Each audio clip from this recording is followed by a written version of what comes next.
안녕하십니까, 시트헌트입니다. 오늘은 구피를 키우다 보면 한 번씩은 경험해보는 바늘꼬리에 대해서 한번 다뤄보겠습니다. 특히 이 바늘꼬리는 성어보다는 시어 때 많이 오는데요. 저는 구피를 키우면서 운이 좋았던지 한 번도 온 적이 없습니다. 현재 바늘꼬리가 온다면 가장 설득력 있는 이 원인으로 다음과 같은 세 가지가 있습니다. 첫 번째는 피부 흡충, 즉 자일로 닥틸러스 또는 상제균인 에러모나스, 그리고 암모니아가 있습니다. 흡충이라면 간단하게 프라질 콴텔로 치료를 할 수 있는데요. 문제는 가장 논란이 되는 이 프라질 콴텔의 사용량입니다. 대부분은 지금 현재 1리터의 프라질 콴텔을 0.5ml를 넣고 4분 동안 약욕을 실시합니다. 이 농도는 50ppm입니다. 일반적으로 많이 하시는 약욕의 농도는 50ppm인데요. 관상어 전용으로 나온 파라텔 포션 삼양 애니팜 제품을 보면 단기로 2시간 할 때는 10ppm, 장기로 24시간 할 때는 20ppm으로 되어 있습니다. 그러면서 근거는 12ppm으로 96시간을 구피를 약욕을 해도 한 마리도 탈락이 없었다라고 근거를 이렇게 대고 있습니다.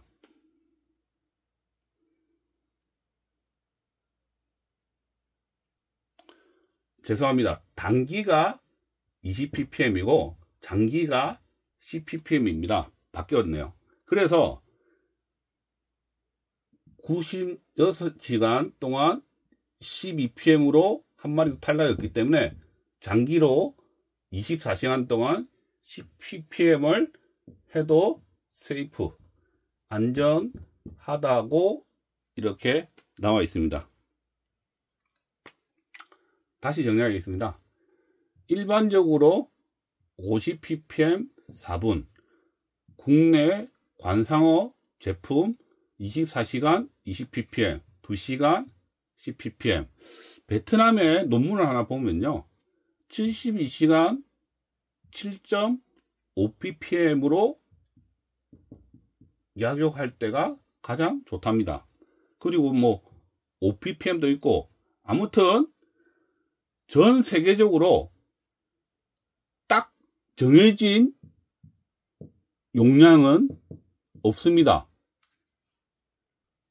아마도 물고기마다 견딜 수 있는 용량의 한계치가 다 달라서일 수도 있습니다. 그럼 저는 얼마를 추천하냐면, 저는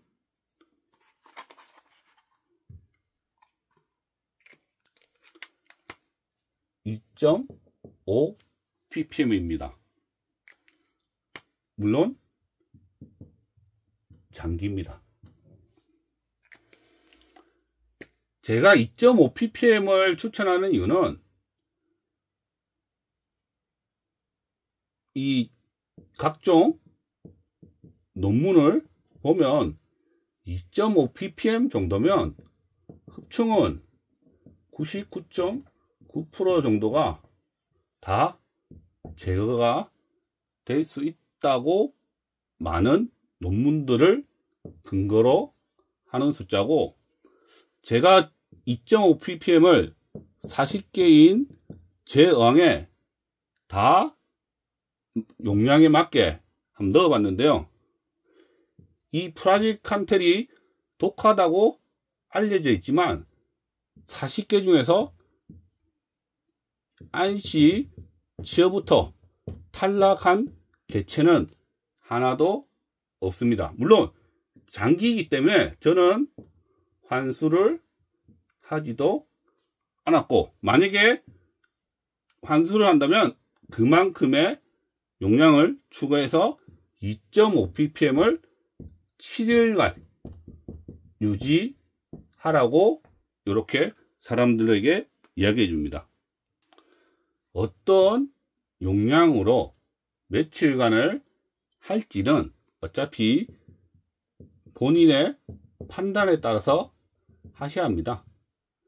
저는 2.5ppm 한다고 해서 저를 따라 하라고 하는 거 절대 아닙니다.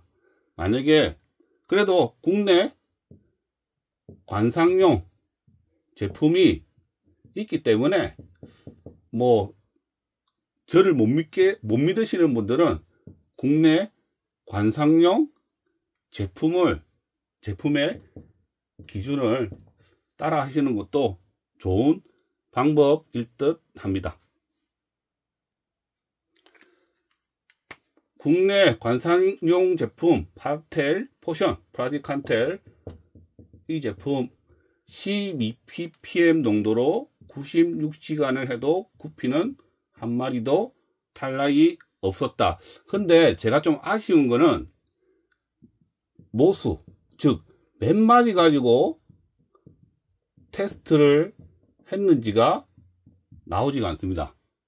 그래서 사실 이 부분이 제일 좀 아쉽습니다. 그래서 본인이 만약에 프라지칸텔을 나는 이거 본항에 풀고 싶다. 당연히 본항에 풀어야 되겠죠. 건져서 하는 거는 의미 없습니다.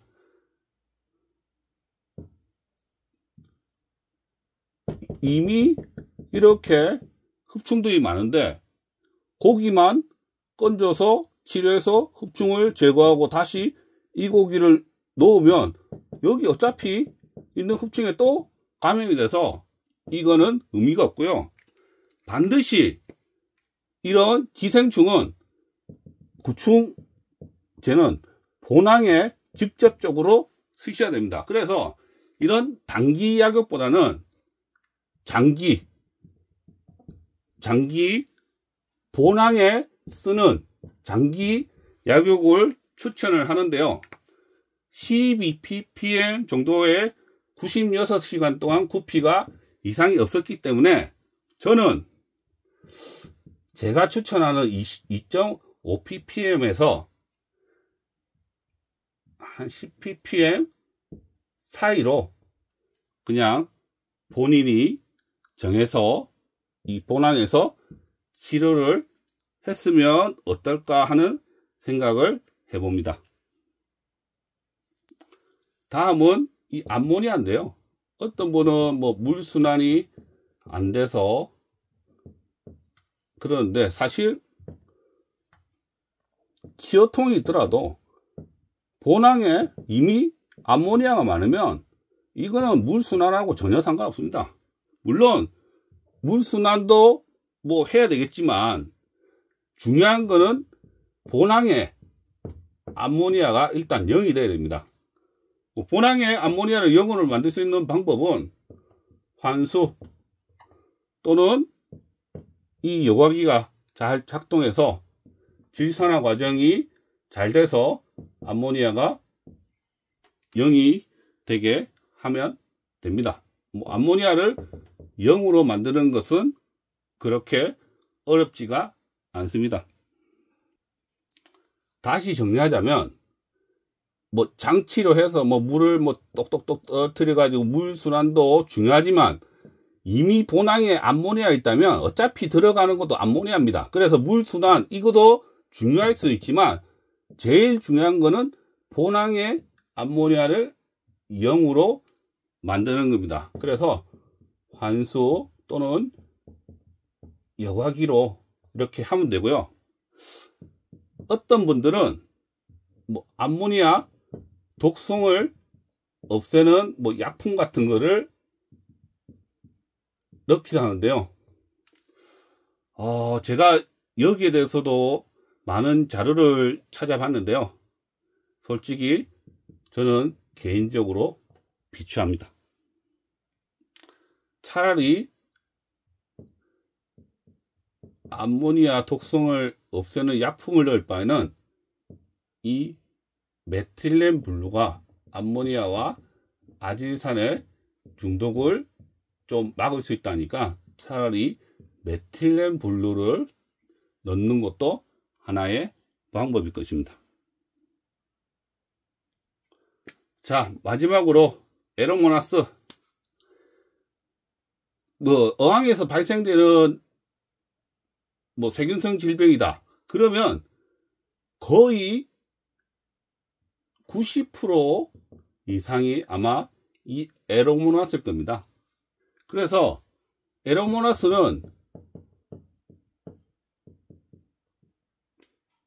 그람 음성 세균으로 사실 그람 음성에 맞는 항생제를 써야 되지만 대부분 광범위 항생제를 씁니다. 근데 문제는 너무 항생제에 대해서 그동안 항생제 오남용에 의해서 이놈이 내성이 많기 때문에 사실 감수성 있는 항생제를 쓰기가 참 어렵습니다. 뭐 OTC, 네오테라, 프로노페니콜,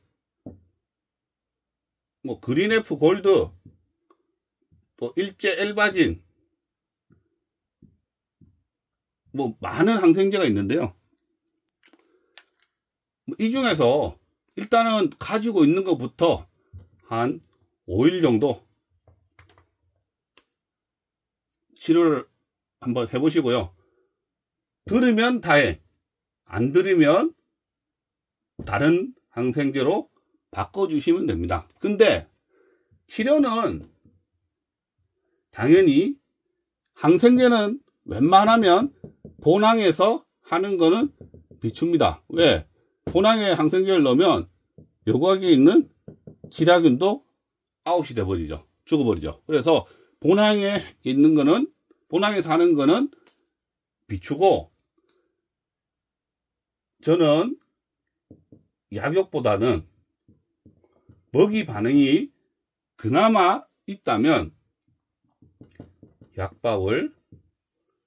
약밥으로 하는 것을 추천합니다.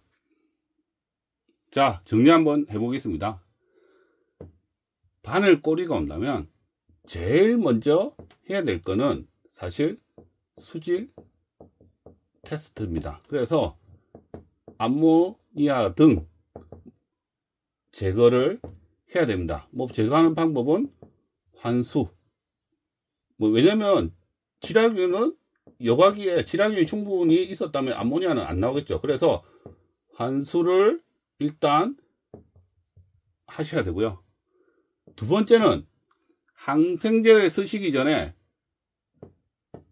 그래도 가능성이 있는 이 흡충을 제거하기 위해서 프라질 칸테를 일단 사용을 해 보시고요. 그리고 저 같으면 프라질 칸테 약욕 플러스 아까도 말씀드렸던 에로모나스에 대해서 항생제 약밥으로 급여를 하겠습니다. 근데 문제는 물고기들도 아프면 잘 안 먹죠. 그래서 사실 항생제가 약밥보다는 안 먹으니까 이 약욕을 할 수밖에 없는데요. 하여튼 먹는다면 약밥, 안 먹는다면 어차피 뭐 차선의 방법으로 약욕을 해줄 수밖에 없습니다. 이것으로 바늘꼬리에 대해서 한번 다뤄봤습니다. 오랜 시간 시청해 주셔서 감사하고요. 즐거운 물생활 되시기 바랍니다.